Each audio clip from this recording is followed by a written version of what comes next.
Donald Trump has told Vladimir Putin to end the war with Ukraine in 50 days. The talk doesn't mean anything. That's a long way from his previous promise to end it in 24 hours. It will take me no longer than one day. But it's the first significant pressure the US president has put on Moscow to find peace. In this episode of The Foursight, we're going to look at Trump's shifting position on Russia and Ukraine, how the fighting on the front line, Russian strikes on Ukrainian cities, and a Western charm offensive have all helped to shape the president's decision, and whether Trump's threats will actually bring Putin to the negotiating table. Later, I'll be talking with the Russian expert Mark Galeotti to tell us whether this really is a turning point in Moscow. But first, let's talk about Trump's 50-day ultimatum to Russia and how we got here. Thank you. This is important. You did a great job. Sat in an Oval Office dripping with gold, Donald Trump had some treasure for Ukraine.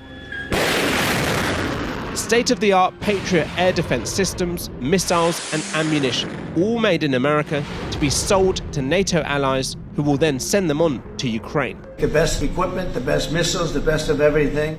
Along with the weapons, a threat to Russia. End this war in 50 days or face severe economic sanctions, imposing 100% tariffs on any country buying exports from Russia. Taken altogether, it marks a significant shift, not just in Trump's attitude to Ukraine, but also his relationship with Vladimir Putin. There is a clear shift in rhetoric where Trump says he is not pleased with Putin, he's upset. In his first term, President Trump cozied up to the Russian leader. I would rather take a political risk in pursuit of peace than to risk peace in pursuit of politics. Even after Russia's invasion of Ukraine, Trump described Putin as a genius and savvy, while insisting there would be no war if he'd been in the White House. It would not have happened if our administration were in place. Trump is convinced his relationship with Putin is the key to peace, leading to one of his main election pledges. If I'm president, I will have that war settled in one day, 24 hours. Please raise your right hand and repeat after me. And while Trump failed to end the war within 24 hours of his second term, the last 6 months have been quite the journey. The now infamous meeting between Trump and Volodymyr Zelensky in the Oval Office in February marked a new low in US-Ukraine relations. You're gambling with the lives of millions of people. You're gambling with World War III. But as Putin has repeatedly refused to soften his hardline stance, there's been a shift. By March, Ukraine was ready to sign a 30-day ceasefire. The Americans said the ball was in Moscow's court. But Putin refused to sign, and Trump began to publicly criticize the Russian leader. Just hours ago, President Trump called me to tell me he is, quote, pissed off with Russia's President Putin. All the while, Ukraine's leader and NATO allies were working to repair the damage of that February meeting. Zelensky held a private chat with Trump on the sidelines of Pope Francis's funeral, and then Ukraine signed a mineral deal with the US. We meet at a dangerous moment for our 1 billion citizens. In June, the charm offensive continued, when almost all NATO countries agreed to increase defense spending, a move that met the US president's demands on the alliance. We're here to help them protect their country. Meanwhile, Trump's criticism of Putin grew louder. We get a lot of bull thrown at us by Putin, for you want to know the truth. He's very nice all the time, but it turns out to be meaningless. And while at the beginning of July, the Pentagon unexpectedly froze shipments from the US to Ukraine, causing huge concern in Kyiv, that pause lasted less than 10 days, and Trump's attacks on Putin continued. He talks nice and then he bombs everybody in the evening. So there's a little bit of a problem there. And finally, a hastily arranged meeting between NATO Secretary General Mark Rutte and President Trump to announce more weapons and a 50-day deadline for Russia. During that meeting, the president repeatedly referenced Russia's attacks on civilian populations, and Trump has criticized those specific tactics in recent months. He's sending rockets into cities and killing people, and I don't like it at all. But despite Trump's demands for Putin to stop, the intensities of these strikes on Ukrainian cities has actually increased dramatically. This map shows just one night of strikes by Russia, the vast majority of the attacks being carried out by drones. Back in June last year, Russia launched just 332 drone attacks. But as its manufacturing capabilities have improved, those numbers have grown steadily. During June this year, more than 5,000 drones were launched at Ukraine. targeting cities across the country, including Kharkiv, Dnipro, and the capital Kyiv. 232 civilians were killed and more than 1,300 injured in June, the highest monthly figure of civilian casualties for 3 years.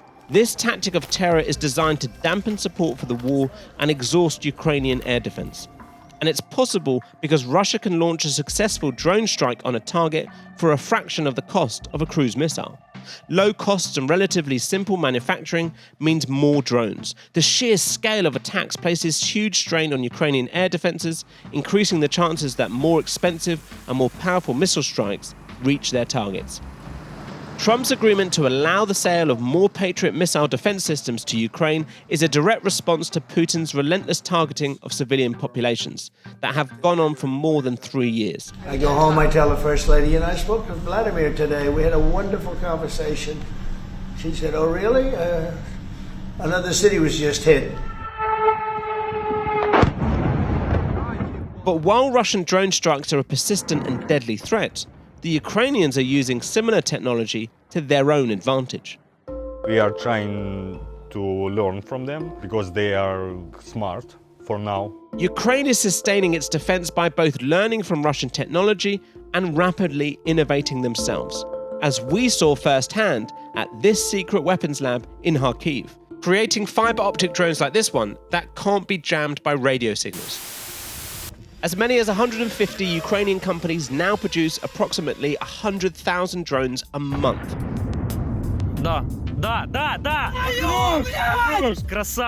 They aim to make 30,000 long-range and 5 million FPV drones this year alone. And they're using them effectively. Operation Spiderweb saw 117 drones secretly stored in trucks throughout Russia carry out strikes across 5 time zones. The audacious attack caused Russia an estimated $7 billion in damages, demonstrating to the world Ukraine's unmanned warfare capabilities. This state-of-the-art technology is contributing to a dogged Ukrainian defense that's having a huge impact against Russian forces.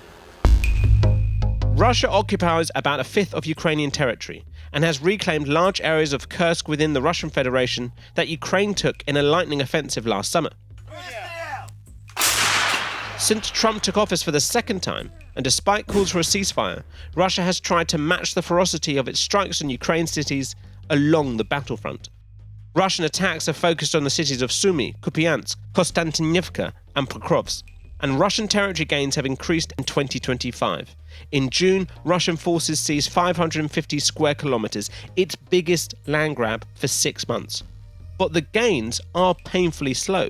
Even if it maintained June's rate, it would take 70 years to capture the country. To put it into perspective, this was the front line on July 14, 2024.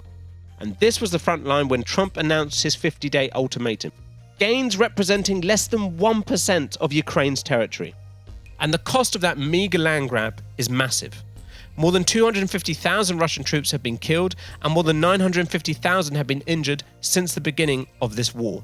And Ukraine's constantly evolving defense means huge losses of vehicles and machinery. Since January last year, it's believed an estimated 1,000 Russian armored fighting vehicles and nearly 2,000 tanks have been destroyed. Equipment losses that are significantly higher than Ukraine's. It has not achieved a minimal objective that Putin has set clearly at the beginning of the war, that is taking whole of Donetsk region.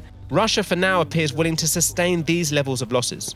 It believes its infantry and vehicle advantage will ultimately hand it victory in a war of attrition. But part of this calculation is based on the US turning its back on Ukraine. I think they still believe that America can impose some of Russia's will on Ukraine. With NATO allies agreeing to Trump's demands for an increase in defense spending and Ukraine's innovation on the battlefield, Putin's bet on US withdrawal looks riskier right now.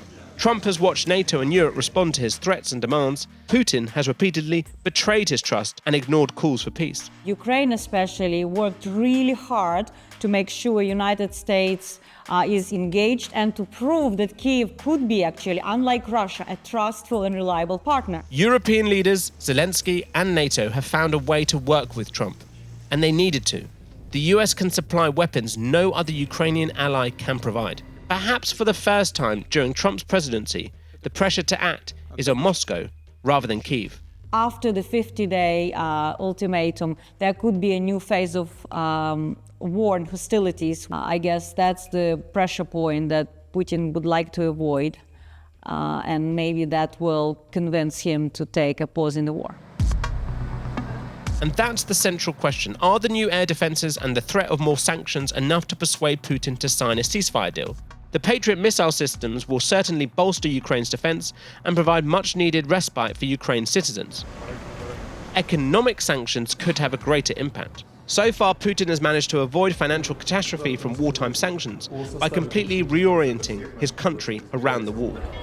The government is funding key industries for their war machine, which has meant high employment and kept money flowing into the country by exporting oil and gas. Between 30% and 50% of Russia's total federal budget comes from these sales. But there are challenges for Russia too.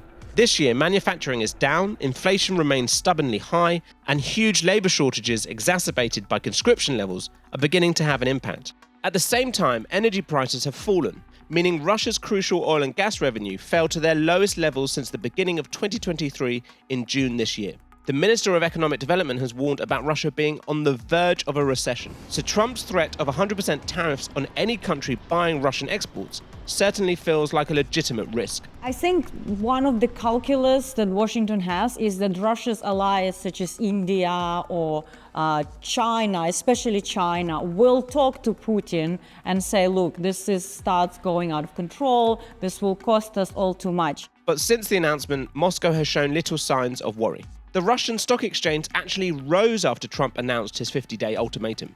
Analysts there were expecting much worse from Washington. And as one senior Russian politician put it, it's all just hot air. Putin himself has said nothing about Trump's announcement, and Russian drone barrages of Ukraine cities have continued. His position is probably best summed up by a statement he made in June, where he said once again that all of Ukraine belongs to Russia.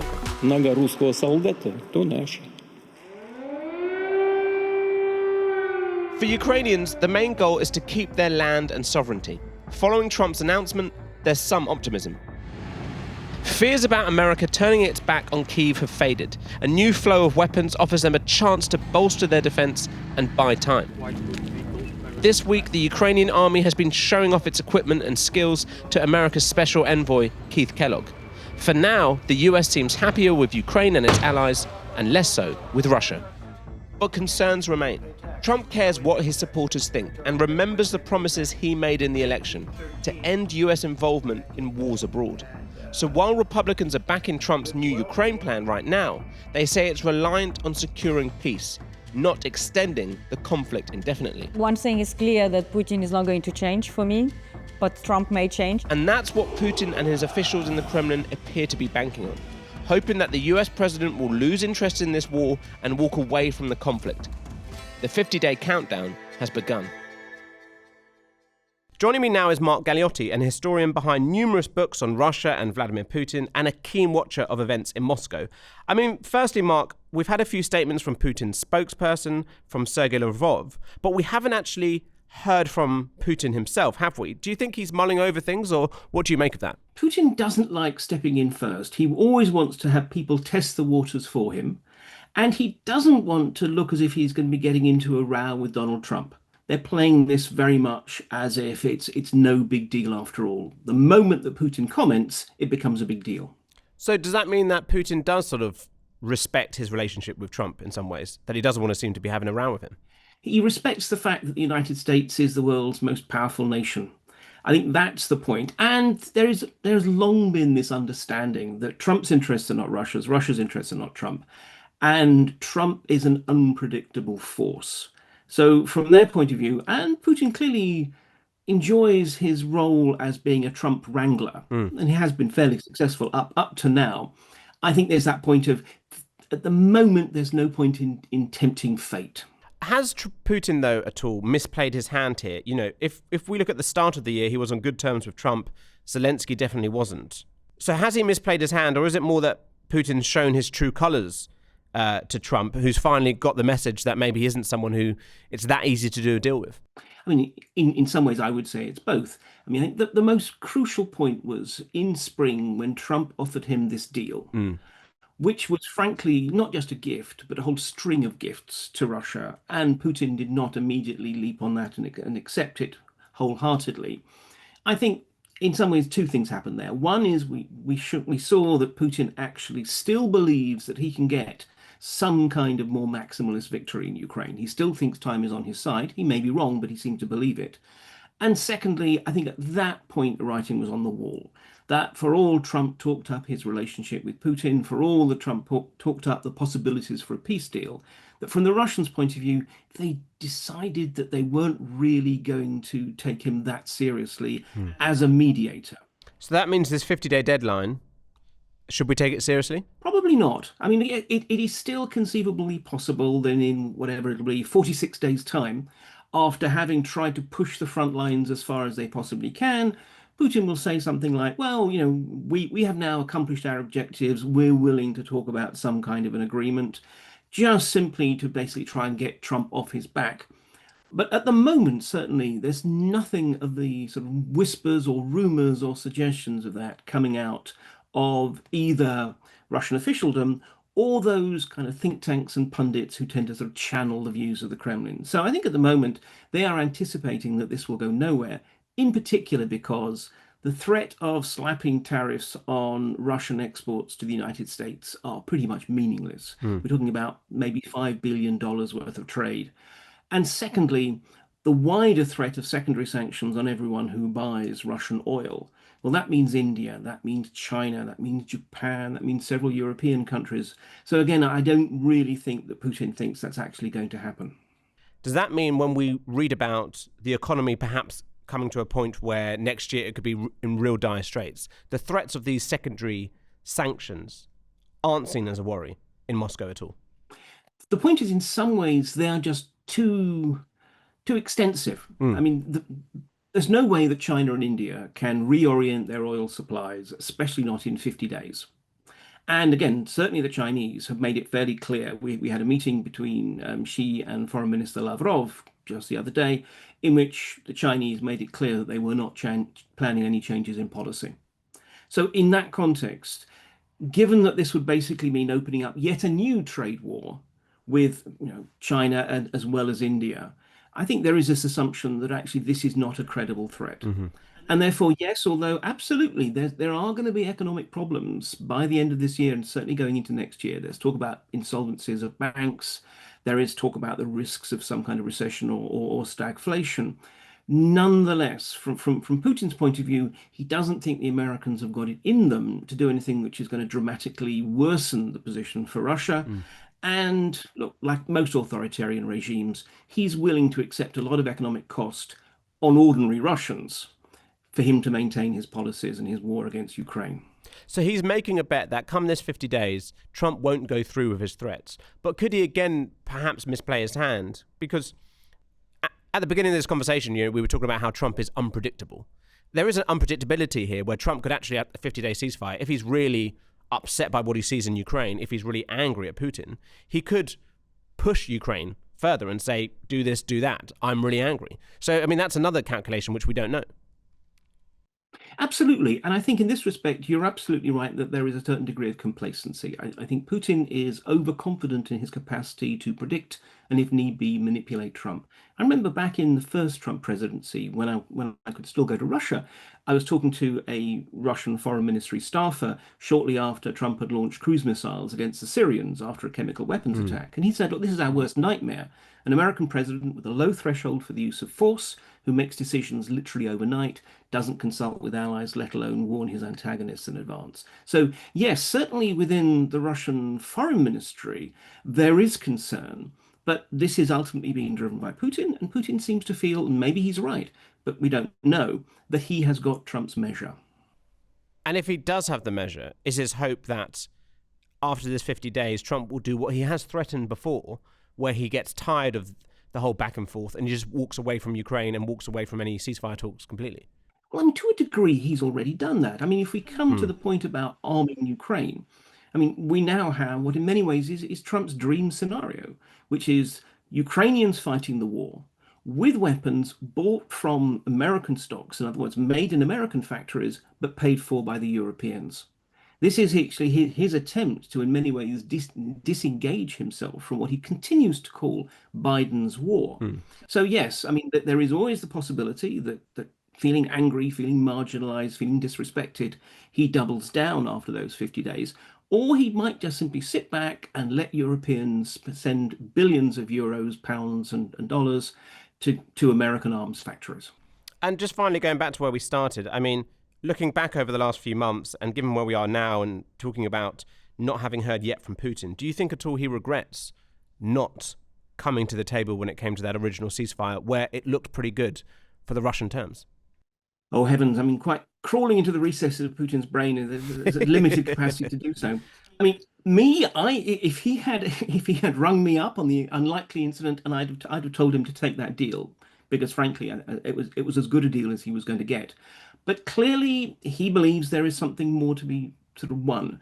And so we don't far, know. Do we know what that is? The Russians are still in this. Do we know what that is, or is it just? I think he still has this notion that one more push, another offensive, and the Ukrainians will begin to break. Whether it's actually breaking on the front line or their political will, I think he's wrong.